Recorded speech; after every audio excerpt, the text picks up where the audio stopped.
Hello welcome to my YouTube channel. ಈ ಒಂದು ವಿಡಿಯೋದಲ್ಲಿ ಸೋಷಿಯಲ್ ಅಕೌಂಟಿಂಗ್ ಮೇಲೆ ಪ್ರಾಬ್ಲಮ್ಸ್ ಅನ್ನ ಸಾಲ್ವ್ ಮಾಡ್ತಾ ಇದ್ದೀನಿ. Present MCom third sem, it means Rani Chennamma university MCom third ಸೆಮ್ಗೆ ಇನೋವೇಷನ್ ಆಫ್ ಅಕೌಂಟಿಂಗ್ ಅನ್ನೋ ಒಂದು ಸಬ್ಜೆಕ್ಟ್ ಅದ. ಸೊ ಅದರಲ್ಲಿ social accounting and environment accounting ಅನ್ನೋ ಒಂದು ಚಾಪ್ಟರ್ ಬರುತ್ತೆ. ಸೊ ಅದರಲ್ಲಿ income statement and balance sheet problems and theories ಅನ್ನ ನೀವು ನೋಡಬಹುದು. ಓಕೆ, ಇಲ್ಲಿ ಈ ಒಂದು ವಿಡಿಯೋದಲ್ಲಿ ನಾನು ಸೋಷಿಯಲ್ ಇನ್ಕಮ್ ಸ್ಟೇಟ್ಮೆಂಟ್ ಅನ್ನ ತಗೊಂಡ್ಬಂದಿದ್ದೀನಿ. ಇದ್ರ ಮೇಲೆ ಪ್ರಾಬ್ಲಮ್ಸ್ ಅನ್ನ ಸಾಲ್ವ್ ಮಾಡ್ತಾ ಇದ್ದೀನಿ. Okay, first question, following are the particulars of XYZ company limited. Prepare a social income statement for the year ended 31st March 2015. ಈ ಒಂದು ವಿಡಿಯೋದಲ್ಲಿ ಏನು ಹೇಳಿದಾರೆ ನಮ್ಗೆ ಅವರ ಜಸ್ಟ್ ಸೋಷಿಯಲ್ ಇನ್ಕಮ್ ಸ್ಟೇಟ್ಮೆಂಟ್ ಅನ್ನ ಪ್ರಿಪೇರ್ ಮಾಡಕ್ ಹೇಳಿದ್ದಾರೆ. ಹೌದಾ, ಇನ್ಕಮ್ ಸ್ಟೇಟ್ಮೆಂಟ್ ಅಂತಂದ್ರೆ ನಮ್ಗೆ ಗೊತ್ತಾಗ್ಬಿಡುತ್ತಾ, ಏನೋ ಒಂದು cost and benefit or expenses ಈ ರೀತಿ ಅದ ಅಂತ ಹೇಳಿ ನಮ್ಗೊಂದು ಐಡಿಯಾ ಸಿಕ್ಬಿಡತ್ತೆ. ಹೌದಾ, ಇಲ್ಲಿ ಏನ್ ಮಾಡ್ತಾರೆ, ಕೆಲವೊಂದಿಷ್ಟು ಐಟಮ್ಸ್ ಗಳನ್ನ ಕೊಟ್ಟಿರ್ತಾರ, ಆ ಐಟಮ್ಸ್ ಯಾವ ಅಂಡರ್ ಬರುತ್ತಾ ಅಂತ ಹೇಳಿ ನಾವು ಬರಿಬೇಕು. ಓಕೆ, ಇಲ್ಲಿ ನಮ್ಗೆ ಮೇನ್ 3 ಹೆಡ್ಸ್ ಬರುತ್ತೆ. ಓಕೆ, ಈ 3 ಹೆಡ್ಸ್ ಒಳಗೆ ಏನಾಗುತ್ತೆ ಅಂದ್ರೆ ಫಸ್ಟ್ ಒನ್ ಏನಾಗುತ್ತೆ ಅಂದ್ರೆ ರಿಲೇಟಿಂಗ್ ಟು ಸ್ಟಾಫ್ ಆಗಿರುತ್ತೆ. Next relating to community, and third one relating to general public. ಈ ಸ್ಟಾಫ್ ಒಳಗೆ ಏನಾಗುತ್ತೆ ಅಂದ್ರೆ ಅಗೇನ್ 2 ಪಾರ್ಟ್ಸ್ ಆಗುತ್ತೆ, ಎ ಅಂಡ್ ಬಿ ಅಂತ ಹೇಳಿ. ಇಲ್ಲೂ ಸಹ ಅದೇ ರೀತಿ ಎ ಅಂಡ್ ಬಿ ಅಂದ್ರೆ ಇಲ್ಲಿ ಏನಾಗುತ್ತೆ ಜಸ್ಟ್ ಬೆನಿಫಿಟ್, ಯಾರಿಗೆ staff benefit and staff cost ಅನ್ನ ನಾವಿಲ್ಲಿ ಈ ಐಟಮ್ಸ್ ಗಳನ್ನ ಬರಿತೇವೆ. Staff benefit and cost, community benefit and cost, general public same benefit and cost. Okay, ಅಂದ್ರೆ ಸ್ಟಾಫ್ ಏನೇನು ಬೆನಿಫಿಟ್ ಐಟಮ್ಸ್ ಏನೇನು ಬರ್ಬೋದು ಅಂತಂದ್ರೆ ಕೆಲವೊಂದಿಷ್ಟು ಏನಾಗುತ್ತೆ ಅಂದ್ರೆ ಇಲ್ಲಿ ಎಜುಕೇಶನಲ್ ಪರ್ಪಸ್ ಅಂದ್ರೆ ಅವ್ರ ಚಿಲ್ಡ್ರನ್ಸ್ ಎಜುಕೇಶನ್ ಆಗಿರ್ಬೋದು, ಮತ್ತು ಅವ್ರ ಹಾಸ್ಪಿಟಲ್ ಫೆಸಿಲಿಟೀಸ್, ಅವರ development activities, cultural activities, canteen facilities, bonus, provident fund, ಇದನ್ನೆಲ್ಲ ಏನ್ ಮಾಡ್ತಾರೆ ಸ್ಟಾಫ್ ಕೊಡ್ತಾರೆ. ಸೊ ಇದು ಸ್ಟಾಫ್ ಏನಾಗುತ್ತೆ ಅಂದ್ರೆ ಬೆನಿಫಿಟ್ ಆಗುತ್ತೆ. ಇಂಥ ಐಟಮ್ಸ್ಗಳು ಏನಾದ್ರು ಬಂತು ಅಂತಂದ್ರೆ ಅವ್ರ ಸ್ಟಾಫ್ ರಿಲೇಟ್ ಆಗಿ ಆ ಒಂದು ಐಟಮ್ಸ್ ನೋಡಿದ ಕೂಡಲೇ ನಮಗೊಂದು ಐಡಿಯಾ ಸಿಗ್ಬಿಡುತ್ತಾ, ಓ ಇದು ರಿಲೇಟಿಂಗ್ ಟು ಸ್ಟಾಫ್ ಅದ, ರಿಲೇಟಿಂಗ್ ಟು ಕಮ್ಯುನಿಟಿ ಅದ ಅಂತ. ಸೊ ಅವಾಗ ನಾವು ಐಡೆಂಟಿಫೈ ಮಾಡಬೇಕು ಅದು ಬೆನಿಫಿಟ್ ಅದ ಅವ್ರ ಕಾಸ್ಟ್ ಅದ ಅಂತ. ಇವಾಗ ನಮ್ಗೆ ಅವರೊಂದು ಟ್ರೈನಿಂಗ್ ಫೆಸಿಲಿಟೀಸ್ ಅಂತ ಕೊಡ್ತೀವಿ. ಸೊ ಟ್ರೈನಿಂಗ್ ನಾವು ಯಾರಿಗೆ ಕೊಡ್ತೀವಿ, ಎಂಪ್ಲಾಯೀಸ್ ಕೊಡ್ತೀವಿ. ಸೊ ಎಂಪ್ಲಾಯೀಸ್ಗೆ ಟ್ರೈನಿಂಗ್ ಫೆಸಿಲಿಟೀಸ್ ನ ಕೊಡ್ತಾ ಇದೀವಿ ಅಂತಂದ್ರೆ ಅವ್ರಿಗೆ ಅದು ಬೆನಿಫಿಟ್ ಆಗುತ್ತಾ, ಕಾಸ್ಟ್ ಆಗುತ್ತಾ? ಬೆನಿಫಿಟ್ ಆಗುತ್ತಾ. ಸೊ ನಮ್ಗೆ ಆನ್ಸರ್ ಸಿಕ್ತು. Okay, next generation of business ಅನ್ನ ಜನರೇಟ್ ಮಾಡ್ತಾ ಇದ್ದಾರೆ. ಸೊ ಜಸ್ಟ್ ಇಲ್ಲಿ ಎಂಪ್ಲಾಯೀಸ್ಗೆ ಅಷ್ಟೇ ಹೆಲ್ಪ್ ಆಗ್ತಾ ಇಲ್ಲ, ಅಂದ್ರೆ ಯಾರೋ ಒಬ್ಬ ಎಂಪ್ಲಾಯಿಗೆ ಹೆಲ್ಪ್ ಆಗತ್ತಿಲ್ಲ, ಇದು ಇಡೀ ಕಮ್ಯುನಿಟಿ ಹೆಲ್ಪ್ ಆಗತ್ತದ. ಆ ಒಂದು ಏರಿಯಾ ಆಗಿರುವಂತಹ ಪರ್ಸನ್ಸ್ ಅವರ ಅಲ್ಲಿರುವಂತಹ ಜನರಿಗೆ ಅದು ಹೆಲ್ಪ್ ಆಗತ್ತದ. ಸೊ ಹಂಗಂದ್ರೆ ಇದೇನಾಯ್ತು, ರಿಲೇಟಿಂಗ್ ಟು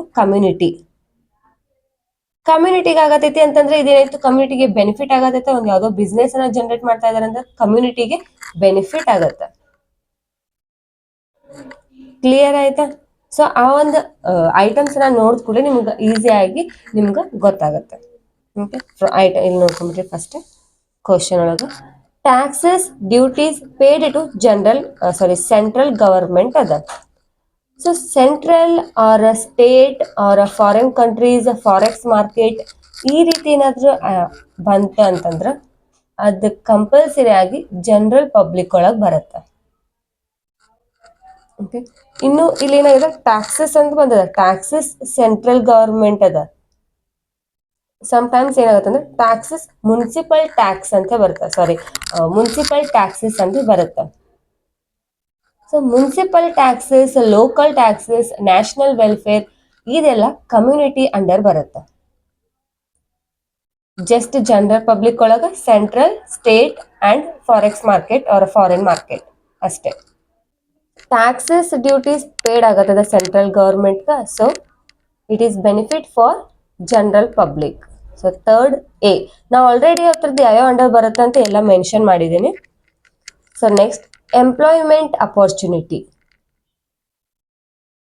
ಎಂಪ್ಲಾಯೀಸ್ಗೆ ಏನಾಗುತ್ತದೆ ಅಂದ್ರೆ ಇಲ್ಲಿ ಎಂಪ್ಲಾಯ್ಮೆಂಟ್ ಅಪರ್ಚುನಿಟಿಯನ್ನ ಪ್ರೊವೈಡ್ ಮಾಡ್ತಾ ಇದ್ದಾರೆ. So first A staff relate ಅದ. Next canteen facility. Canteen facility ಯಾರಿಗೆ ಕೊಡ್ತೀವಿ ನಾವು? ಸ್ಟಾಫಿಗೆ ಕೊಡ್ತೀವಿ. ಸೊ ಸ್ಟಾಫಿಗೆ ಇದು ಬೆನಿಫಿಟ್ ಆಗುತ್ತೆ. First A. Bonus first A. Employee contribution towards national welfare. National welfare or municipal taxes, local taxes ಇದು ಎದ್ರೊಳಗೆ ಬರುತ್ತೆ ಅಂತ ಹೇಳಿದೆ? Community under. So community under ಅದನ್ನ ನಾವು ಕಾಂಟ್ರಿಬ್ಯೂಷನ್ ಮಾಡ್ತಾ ಇದೀವಿ ಅಂತಂದ್ರೆ ಅವ್ರ ಎಂಪ್ಲಾಯಿ ಕಾಂಟ್ರಿಬ್ಯೂಷನ್ ಮಾಡ್ತಾ ಇದ್ದಾರೆ ಅಂತಂದ್ರೆ ಅದೇನಾಗುತ್ತೆ? Benefit. Second A.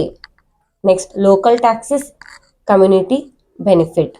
Central services consumed. Central ಬಂತ ಹಂಗಂದ್ರೆ ಥರ್ಡ್ ಒಳಗೆ ಬರುತ್ತಾ ಅಂದ್ರೆ ಜನರಲ್ ಪಬ್ಲಿಕ್ ಒಳಗೆ ಬರುತ್ತಾ? ಸೊ ಕನ್ಸ್ಯೂಮ್ಡ್ ಬಂತಂದ್ರೆ cost. Third B. Cultural activities, hospital facilities, training facilities, educational facilities, electricity supply.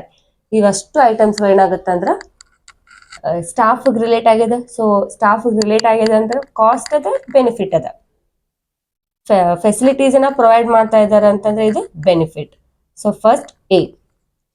Next distribution of free plants, community benefit. And next extra work by staff. ಸ್ಟಾಫ್ಗೆ extra work ಅನ್ನ ಕೊಡ್ತಾ ಇದ್ದಾರೆ ಅವ್ರ without remuneration. ಇದ್ರ ಮುಂದೆ ಇನ್ನೊಂದು line add ಆಗುತ್ತಾ ಒಂದೊಂದು ಕ್ವಶನ್ಸ್ ಒಳಗ ವಿತೌಟ್ ರೆಮ್ಯುನರೇಷನ್ ಅಂತ ಕೊಡ್ತಾರೆ. ಸೊ ಅವಾಗ ಅದೇನಾಯ್ತು? ಸ್ಟಾಫ್ಗೆ ಕಾಸ್ಟ್ ಆಗುತ್ತೆ. ಎಕ್ಸ್ಟ್ರಾ ವರ್ಕ್ ಪ್ರೊವೈಡ್ ಮಾಡ್ತಾ ಇದ್ದಾರೆ, ಅವ್ರು ಅಡಿಷನಲ್ ವರ್ಕ್ ಅನ್ನ ಪ್ರೊವೈಡ್ ಮಾಡ್ತಾ ಇದ್ದಾರೆ ಅಂತಂದ್ರೆ ಸ್ಟಾಫ್ಗೆ ಅದು ಕಾಸ್ಟ್ ಆಗುತ್ತೆ. So first B. Next generation of business. Generation of business, community A. Question clear ಆಗಿ ಅಂಡರ್ಸ್ಟ್ಯಾಂಡ್ ಆಗಿದೆ ಅನ್ಕೋತೀನಿ. Next solution.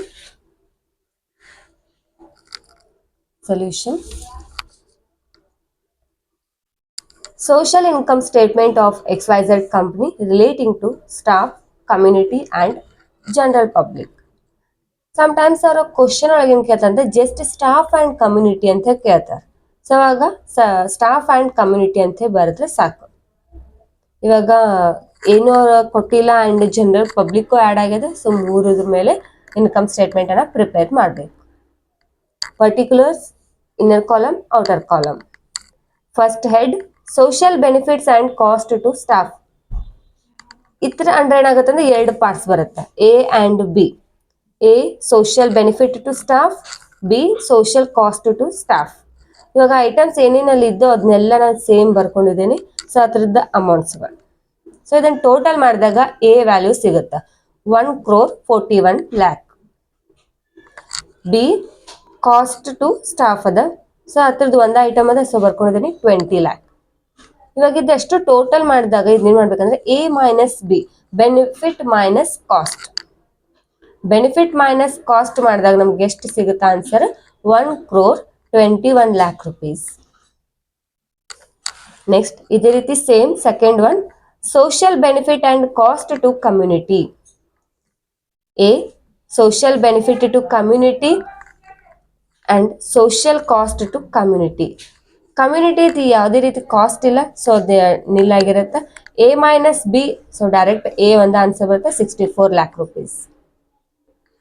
Next third one social benefit and cost to general public. Social benefit to general public minus social cost to general public. So ಎರಡತ್ರದ್ದು difference amount ಎಷ್ಟು ಬರುತ್ತೆ ಅಂದ್ರೆ 35 lakh. ಸಾರಿ, ಎರಡತ್ರದ್ದು difference amount 35 lakh. ಇಲ್ಲಿ ಏನಾಗಿದೆ ಅಂತಂದ್ರೆ benefit amount ಕಮ್ಮಿ ಇದ್ದ, cost amount ಜಾಸ್ತಿ ಅದ. ಸೊ ನಮ್ಗೆ ಟೋಟಲ್ ಆನ್ಸರ್ ಏನಾಗುತ್ತೆ ಅಂದ್ರೆ ಮೈನಸ್ ಒಳಗೆ ಬರುತ್ತೆ. ಕಾಸ್ಟ್ ಅಮೌಂಟ್ ಜಾಸ್ತಿ ಇದ್ದಾಗ ಯಾವಾಗ ಏನಾಗುತ್ತೆ ಅದು ಮೈನಸ್ ಫಿಗರ್ ಒಳಗೆ ಇರುತ್ತೆ. ಇವಾಗ ಇವೆರಡು ಪ್ಲಸ್ ಒಳಗದ, ಸೊ ಇದು ಮೈನಸ್ ಇದೆ. ಸೊ ಇಟ್ ಮೀನ್ಸ್ ಇವೆರಡೂ ಏನು ಮಾಡ್ತೀವಿ ಮೈನಸ್, ಇವೆರಡೂ ಪ್ಲಸ್ ಮಾಡಿ ಈ ಒಂದು ಅಮೌಂಟನ್ನು ಮೈನಸ್ ಮಾಡ್ತೀವಿ. ಇದೇನಾದರೂ ಪ್ಲಸ್ ಒಳಗಿತ್ತಂತಂದ್ರೆ ಇದಷ್ಟು ಮೂರು ಏನು ಮಾಡ್ತೀವಿ ಅಂದ್ರೆ ಪ್ಲಸ್ ಮಾಡಿ ಒಂದು ಆನ್ಸರನ್ನು ತಗೋತೀರಿ. ಬಟ್ ಇವಾಗ ಅದು ಮೈನಸ್ ಅದ, ಸೊ ಎರಡೂ ಪ್ಲಸ್ ಮಾಡಿ ಮೈನಸ್ ಮಾಡಿ. ಇನ್ ಕೇಸ್ ಇದೇನಾದರೂ ಮೈನಸ್ ಒಳಗಿತ್ತು ಅಂತಂದ್ರೆ ಇದೊಂದನೇ ಅಮೌಂಟ್ ಒಳಗೆ ಈ ಎರಡು ಅಮೌಂಟ್ ಮೈನಸ್ ಮಾಡ್ತೀವಿ. ನಿಮ್ಗೆ ಗೊತ್ತಾಗುತ್ತೆ ಮೈನಸ್ ಫಿಗರ್ ಅದ ಅವ್ರ ಪ್ಲಸ್ ಫಿಗರ್ ಅದ, ಆ ಬೇಸ್ ಮೇಲೆ ಮಾಡಬೇಕು. So final answer 1,50,00,000 rupees. So ಇದೇನಾಯ್ತು ಟೋಟಲ್ ಸೋಷಿಯಲ್ ಇನ್ಕಮ್. ಈ ಒಂದು ವಿಡಿಯೋ ನಿಮ್ಗೆ ಅಂಡರ್ಸ್ಟ್ಯಾಂಡ್ ಆಗಿದೆ ಅಂತ ಅನ್ಕೋತೀನಿ. ಏನಾದ್ರು ಡೌಟ್ಸ್ ಅದು ಇತ್ತು ಅಂತಂದ್ರೆ ಕಮೆಂಟ್ ಮಾಡಿ ಮತ್ತು ನಿಮ್ಮ ಫ್ರೆಂಡ್ಸ್ಗಳಿಗೆ ಆದಷ್ಟು ಶೇರ್ ಮಾಡಿ. ನೆಕ್ಸ್ಟ್ ವಿಡಿಯೋದಲ್ಲಿ 2024 ರಾಣಿ ಚೆನ್ನಮ್ಮ ಯೂನಿವರ್ಸಿಟಿ 15 ಮಾರ್ಕ್ಸ್ಗೆ ಕೇಳಿರುವಂತಹ ಪ್ರಾಬ್ಲಮ್ ಅನ್ನ ಸಾಲ್ವ್ ಮಾಡ್ತಾ ಇದ್ದೀನಿ. Thanks for watching.